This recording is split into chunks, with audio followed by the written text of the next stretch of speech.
कहानी की शुरुआत में हमारा मेन कैरेक्टर ली बता रहा होता है, उन्होंने मेरे माता पिता को मारने के लिए एक भयानक जानवर का इस्तेमाल किया और मुझे काफी सारे कर्ज में डुबा दिया। यहाँ तक कि उन्होंने मुझे भी उसी तरह मारने की कोशिश की जैसे उन्होंने मेरे माता पिता को मारा था। ली ने कहा, क्या मुझे कमजोरों की तरह चुपचाप मर जाना चाहिए? लेकिन इस बार ऐसा बिल्कुल भी नहीं होगा। मैं अपने जीवन को इन दरिंदों के हाथों कंट्रोल नहीं होने दे सकता। मैं उनसे जरूर बदला लूंगा। मैंने जो कुछ भी खोया है मैं वो सारी चीजें ले लूंगा। जिन दरिंदों ने मेरी फैमिली का कत्ल किया है मैं उनमें से किसी को भी जिंदा नहीं छोड़ूंगा। मैं उनकी ऐसी हालत कर दूंगा कि उन्हें कभी मौत भी नसीब नहीं होगी। कहानी की शुरुआत में कुछ लोग ली को धमकाते हुए कहते हैं, तुम्हारे माता पिता मर चुके हैं, इसका मतलब ये नहीं कि तुम उनका कर्ज नहीं चुकाओगे। यहाँ जो बाप का कर्ज होता है उसे बेटे को चुकाना पड़ता है। कैसे भी करके तुम्हें कर्ज चुकाना पड़ेगा। लेकिन ली मानने को इनकार कर देता है क्योंकि उसके माता पिता माइनिंग करते टाइम मारे गए थे और उसको इसका कंपनसेशन मिलना चाहिए। लेकिन ये लोग बहुत ही ज्यादा बेरहम थे और वो लोग ली को बिना दया के जान से मारने वाले थे। ली दर्द में रोते हुए कहता है, आखिर क्यों?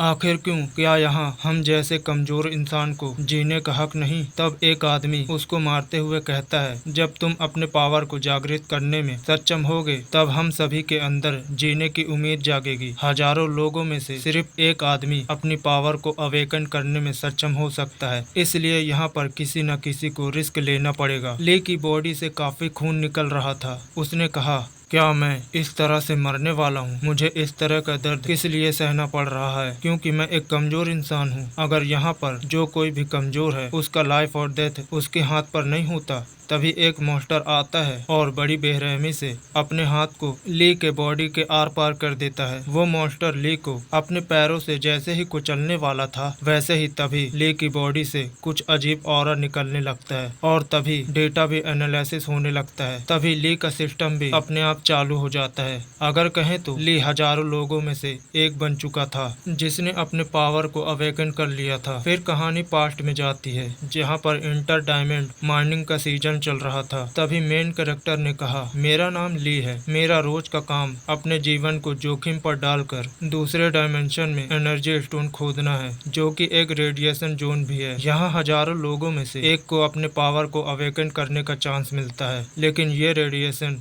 बहुत ज्यादा घातक भी है। अगर किसी की मजबूरी न होती तो आखिर क्यों कोई इंसान इस तरह के सूट को पहनकर दूसरी दुनिया में काम करना चाहेगा? तभी उसका सुपरवाइजर ली को कहता है, उसका यहाँ काफी अच्छा काम चल रहा है। अगर ऐसा ही चलता रहा तो वो जल्द ही अपने माता पिता के कर्ज को चुका देगा। इसके अलावा अगर तुम यहाँ 5 साल तक काम करते रहोगे तो तुम अपना एक छोटा सा घर भी ले सकते हो। ली हंसते हुए कहता है, वो यहाँ पर पूरी मेहनत के साथ काम करेगा। लेकिन वो मन ही मन कहता है, तुम सब लोग यहाँ पर ज़ॉम्बीज की तरह हो। जैसे ही मैं अपने कर्ज को चुका दूंगा मैं 1 सेकंड के लिए भी इस जगह पर नहीं रुकूंगा और 5 साल के लिए मैं नहीं तुम काम करोगे। फिर वो लोग ट्रक में बैठकर दूसरी डायमेंशन में जाने को रवाना होते हैं। रास्ते में जाते वक्त एक वर्कर ली के बारे में बात कर रहा था। उसने कहा 3 साल पहले उसके माता पिता की यही माइनिंग करते टाइम मौत हो गई थी, लेकिन उसको कंपनसेशन मिलने के बजाय उस पे और भी ज्यादा कर्ज बढ़ गया, इसलिए वो कर्ज की वजह से यहाँ काम करने को मजबूर है। फिर हमें पता चलता है कि यायान कॉर्पोरेशन जो यहाँ की कंपनी है उसने ली के ऊपर दबाव डालते हुए ये कहा था उसके माता पिता ने यहाँ पर $1 मिलियन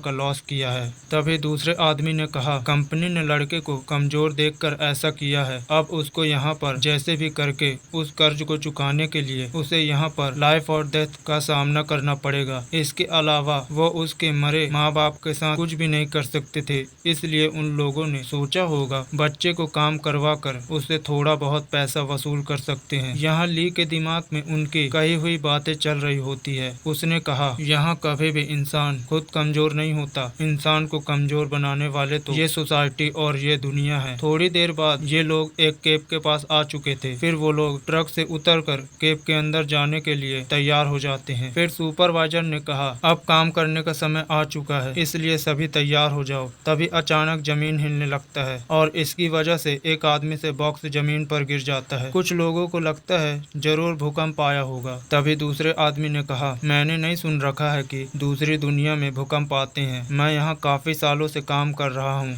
इससे पहले कभी भी मैंने भूकंप के बारे में नहीं सुना। उन लोगों को लगने लगता है जरूर मॉन्स्टर की वजह से जमीन हिल रहा होगा। फिर वो लोग कहते हैं अब हमें यहाँ पर काम नहीं करना चाहिए, क्योंकि इन लोगों ने सुन रखा होता है पहले यहाँ पर इंटर डायमेंशनल मॉन्स्टर रहा करते थे, जो बग और बेस्ट क्लाउन से भी ज्यादा टॉप पर होते हैं, जो काफी खतरनाक भी होते हैं। सभी लोग यहाँ से जल्द निकलना चाहते थे। तभी सुपरवाइजर उन लोगों को कहता है, तुम लोग फालतू की बात करना बंद कर दो, क्योंकि ये जगह 3 साल पहले अवेकन द्वारा साफ कर दिया गया है, इसलिए यहाँ पर एक भी मॉन्स्टर मौजूद नहीं है। वो आगे कुछ कहता, तभी एक मॉन्स्टर आकर उसका काम तमाम कर देता है। अपने सुपरवाइजर को इस हालत में देखने के बाद सारे लोग काफी ज्यादा डर जाते हैं। तभी वहाँ पर और भी मॉन्स्टर आने लगते हैं और सभी अपनी जान बचाकर ट्रक की तरफ भागने लगते हैं। एक मॉन्स्टर तो ली से बस 10 मीटर की दूरी पर होता है। ये मॉन्स्टर बड़ी बेरहमी से सभी को मारने लगते हैं। ली अपनी जान बचाकर वहाँ से भाग रहा होता है। वो ये भी सोच रहा था क्या वो यहाँ से भागने में सफल हो पाएगा। तभी एक आदमी उड़कर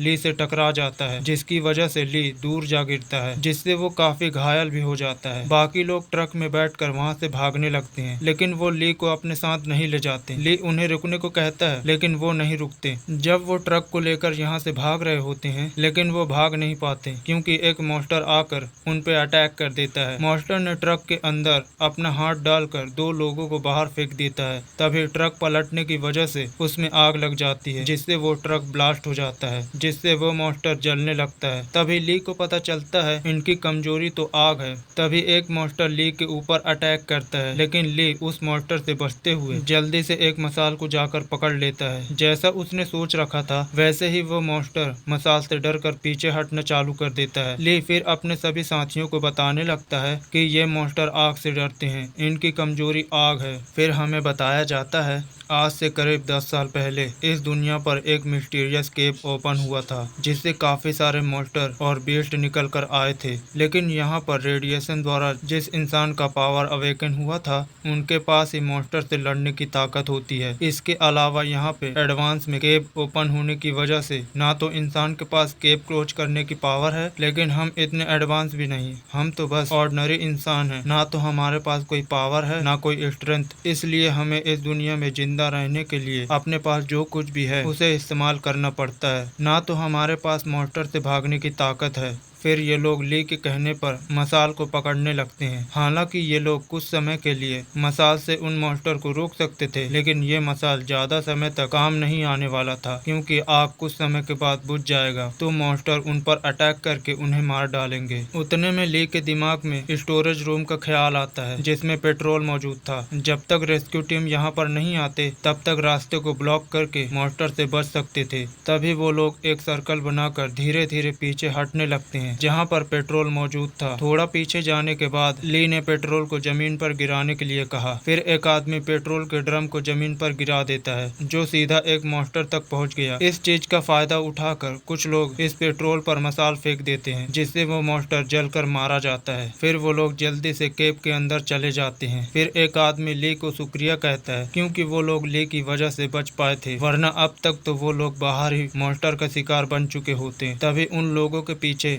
एक स्टैचू दिखाई देता है, जो उन्होंने बहुत समय पहले स्टैचू को ढूंढ रखा था। ये स्टैचू यहाँ पर इसलिए होता है क्योंकि इनका सुपरवाइजर इसे ब्लैक मार्केट में बेचना चाहता था। वहीं स्टैचू को देखने पर ली को कुछ अलग फील हो रहा होता है। साथ ही में उसको यहाँ पता चलता है कि उसके आसपास सेक्टर 7 मौजूद है, इसलिए वो उन्हें कांटेक्ट करके रेस्क्यू टीम के लिए मदद मांगते हैं। फिर उन्हें पता चलता है रेस्क्यू टीम आने में 2 घंटे का समय लगेगा, इसलिए उन्हें खुद अपना ध्यान रखना पड़ेगा। ये सुन के सारे हैरान हो जाते हैं, क्योंकि 2 घंटा बहुत ज्यादा है। तब तक उनके सूट का हेल्थ भी खत्म हो जाएगा। वो उन्हें जल्दी आने को कहते हैं, लेकिन दूसरी तरफ से कोई रिस्पॉन्स नहीं आता। ये देख के वो लोग काफी ज्यादा हताश हो जाते हैं, क्योंकि वो लोग यहाँ पर इस तरह से मरना नहीं चाहते थे, क्योंकि उनके बीवी बच्चे घर पे इंतजार कर रहे होते हैं। अब उनके सूट के अंदर 1 घंटे के लिए बैटरी बचा हुआ था। कुछ लोग इस जगह से बाहर निकलने के बारे में सोचने लगते हैं, क्योंकि यहाँ बैठ के अपनी मौत का इंतजार करने से अच्छा बाहर बाहर जाना ही उन्हें बेहतर लगता है। वहीं ली की भी बैटरी 60% यूज हो चुका होता है। वो उम्मीद कर रहा होता है कि जल्द ही रेस्क्यू टीम यहाँ पर आ जाएगी। तभी उसके साथी कुछ हथियार के साथ उससे कहते हैं, हमारा ये सूट रेस्क्यू टीम आने तक काम नहीं करेगा, इसलिए किसी न किसी को यहाँ पर मरना ही होगा। तब वो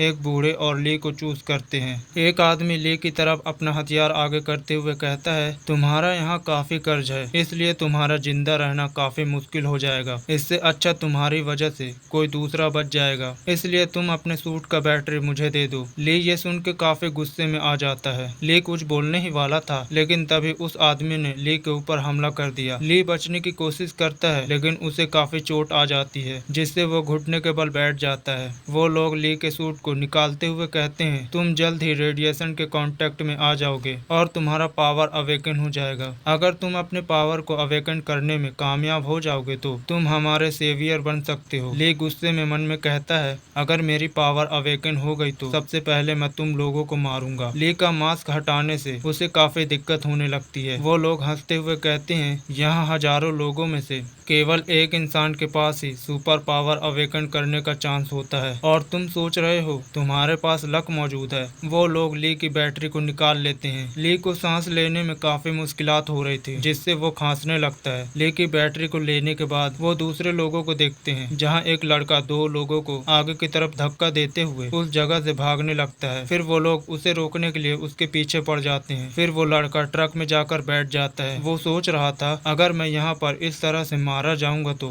फिर तुम्हें भी यहाँ पर जीने का कोई अधिकार नहीं है। इतना कहकर वो ट्रक को चालू कर देता है। ट्रक के पीछे जो स्टैचू मौजूद था, वो ट्रक चलने की वजह से ली के आगे जा गिरता है। वहीं वो लड़का ट्रक से बाहर की तरफ जाने लगता है। वो लोग उसे रोकने की कोशिश करते हैं, लेकिन वो लोग उसे रोक नहीं पाते। वहीं जो स्टैचू ली के पास गिरा था, अचानक से वो हंसने लगता है, जो कि वो एक्टिवेट हो गया था। ली को लगने लगता है कमजोर होने की वजह से ये स्टैचू भी उसका मजाक उड़ा रहा है। तभी एक मॉन्स्टर ली के ऊपर अटैक करके उसे एक हाथ से ऊपर उठा लेता है और दूसरा हाथ उसके पेट में घुसेड़ देता है। ली याद करने लगता है जब उसके माता पिता की मौत हुई थी, लोग किस तरह से उसको ट्रीट किया करते थे। यहाँ तक उसके रिलेटिव ने भी उसे अपने साथ रखने से मना कर दिया था, क्योंकि उसके माता पिता के ऊपर काफी कर्ज होता है। ली फिर इन्वेस्टिगेट करने लगता है आखिर किस वजह से उसके माता पिता की मौत हुई थी, लेकिन यायान कॉर्पोरेशन को इसके बारे में पता चल जाता है और वो कहते हैं, क्या तू यहाँ सच्चाई को जानना चाहता है? सच्चाई तो ये है कि